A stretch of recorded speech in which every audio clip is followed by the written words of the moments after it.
So last Friday, it was me, my girl, and my son, right? We were visiting my mom. My mom was making my son some eggs. And I asked my mom, like, when you guys are done, do you mind if I came in and made a few eggs for myself? I was hungry and I needed some protein as well. So she says to me, no, you can't have any eggs. These are just for me and my grandson. And that may sound like a very simple moment. Yeah, your mom told you can't have any of her eggs. But for me, this was a very triggering moment because I grew up in a household where my mom was extremely particular about how much food we ate. I'm trying to say this in a nice way. Now, we didn't have all the money in the world, so I can understand why my mom wanted to ration the food, right? She would keep the cereal, she would keep certain foods, she would keep them in her room. And we would have to ask for permission. And then she would she would keep the cereal in a little Ziploc bag where we couldn't pour as much as we wanted. So I basically grew up with a scarcity mindset around food. And the reason why I believe I gained 100 pounds after high school is because I grew up in this environment where food was always so restrictive that when I went to college and I had access to unlimited food, I went fucking crazy. But that moment, right, the fact that I felt triggered and I had a conversation with my girl about it, and I also talked to my therapist about it. Now, we may not understand it, but there are things that happened in our childhood, right, that contributes to our weight, our current weight, our relationship with food, while we may overindulge, whatever the case may be. A lot of our habits are rooted in childhood things. I want to talk a little bit about this because I want us together, right? I want you to explore some things that may have gone on in your childhood that led to now a weight management issue for you. And the reason why I think it's valuable to explore this, because if you can understand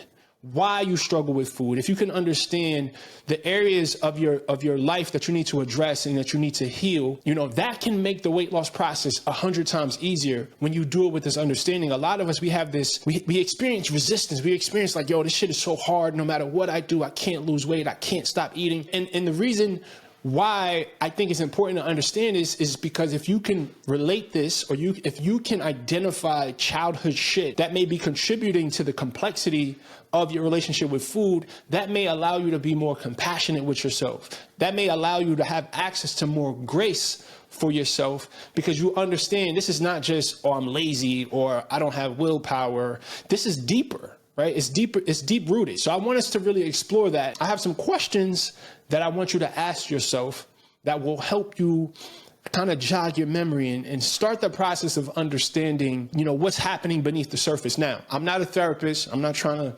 therapy you. I think it's a powerful place to start this process by just simply asking yourself, maybe you may want to take some of these questions and do a little journaling, because I'm pretty sure it's not just me. So the first question I want you to ask yourself is, what message did you receive about food when you were growing up? Did you get in trouble if you left a drop of food on that plate? You better eat all that food. There's kids starving in Africa, which is the dumbest shit I've ever heard, because what is me fucking putting extra calories in my body that's gonna make me fat?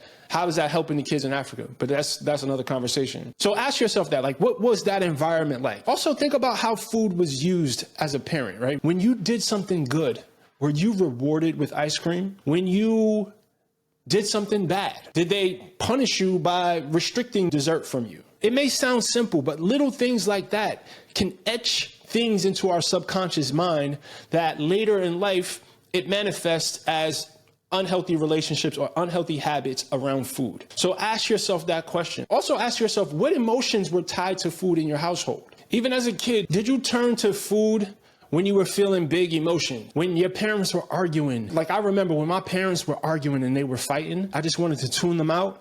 I would go get snacks. I would sit in front of the TV, I would turn the TV up as loud as I can so I could drown out the sound, and I would just eat a big ass bag of fucking Ruffles. That's what I would do. And when you do things like that, especially at 7, 8 years old, it subconsciously becomes a coping mechanism that you bring into your adulthood. Again, I'm not a therapist, but these are a few questions that you can ask yourself to get your mind going around what may be going on beneath the surface. Now, what I do with my coaching clients, both my We Are Guys group coaching and my one-on-one coaching clients, I encourage them to do what I call a food mood journal. There's a framework that I use with my coaching clients that helps them understand what's happening, right? By doing daily daily reflections. This is a very important part of my process. This is a part of the process that separates what I do from what the rest of the coaches are doing, where they're just focusing on diet and exercise, because that's not it. It's so much deeper than that, right? There's a framework. I help my clients understand what's happening there. So if you feel like you need some support with this and you're at the place where you're ready to break that cycle, you've been putting 100% of your focus on workouts and you've been doing these restrictive diets and you fucking feel like you keep running your head into the wall because no matter what you do, you can't figure it out. You can't stick to it. If that's you, then just know you need some support. You need a little bit of assistance. You need accountability. You need guidance to doing the work, the deeper inner work. All right. So if that's you and you're ready to get off that roller coaster, I want you to click the link in the description and sign up for a discovery call. I'm currently taking on online coaching clients, and I'm also doing qualifying calls for people who are interested in joining my group coaching program. So click the link in the description for more information on that. Do some research on the food mood journal. That shit is a game changer. I also teach my clients how to practice mindful eating. If there's a single answer to this, it's mindfulness. It's being aware of what you're feeling, what you're thinking when you're eating, right?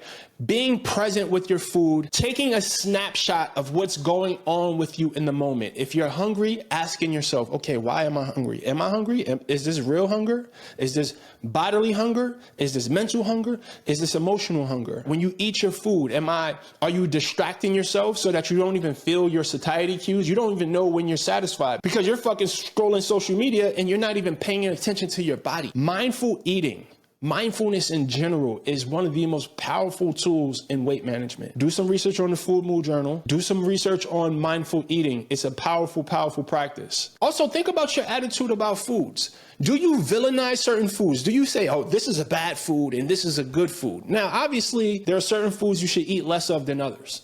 Obviously. But when you have this restrictive relationship with food, when these foods are off limits, it almost creates this guilt whenever you find yourself partaking in it. If you could just change your attitude about foods and stop saying this food is good and this food is bad and just pay attention to your body and you eat the foods that nourish you, that make you feel good, right? I always say you need to learn to love the foods that love you back. When you can have that sort of attitude and that sort of relationship with food, it shifts everything for you. And obviously, seeking professional support. This insight came to me during therapy.